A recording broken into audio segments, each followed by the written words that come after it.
My name is Danielle. I work the night shift at a small motel in a quiet rural town.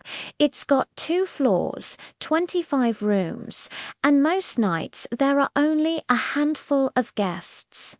Honestly, I love the night shift. It's peaceful. I usually just hang out in the back office, watch a show on my laptop, or even catch a quick nap on the couch until someone rings the front desk bell. One chilly Tuesday night in the fall, I was relaxing in the lounge when I heard the sharp ding of the bell. I walked over to the front desk, expecting a late traveler. But there was nobody there. The parking lot was completely empty. I figured it was probably just a prank, maybe a guest messing around from outside the door. But then, about 10 minutes later, it happened again. Ding. This time, I went straight to the security cameras. The lobby was empty. The parking lot was empty. A weird feeling started to creep into my stomach.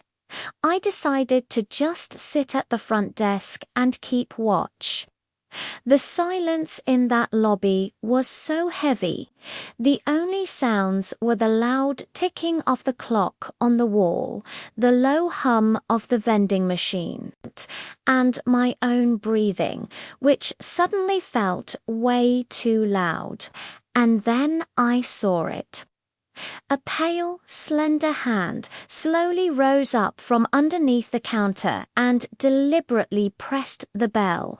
I practically flew out of my chair, knocking it over as I scrambled backward. My heart was hammering against my ribs. I sprinted to the back office and slammed the door shut, fumbling with the lock. My hands were shaking so much I could barely get the key in. I glued my eyes to the security monitors. The hand was gone. A moment later, I saw him, a tall, hunched figure in a hooded sweatshirt crawling out from under the front desk. He stood up slowly, deliberately, and started walking through the lobby like he owned the entire place. I pressed myself against the office door, trying to make myself smaller, trying to be silent.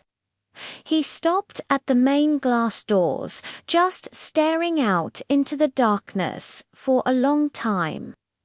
Then he casually strolled over to the brochure rack and started flipping through the pamphlets. As if he was just a regular tourist killing time. Every minute felt like an hour. I watched him on the monitors as he paced back and forth, eventually wandering down the main hallway. He would stop at room doors, sometimes leaning in as if he were peeking through the peephole or listening. My blood ran cold, thinking about the guests asleep in their beds. What was he doing? What did he want? Finally, after what felt like an eternity, I saw the beautiful, beautiful sight of flashing red and blue lights reflecting in the lobby windows. The moment the lights appeared, the figure bolted out of the camera's frame.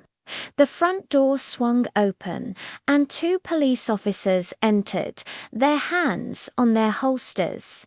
They did a full search of the building. They found a small rock propping the main entrance door slightly ajar, which is probably how he got in.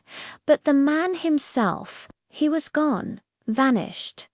Later, the police checked all our records. The keycard system never logged any entry into any of the rooms he was near that night.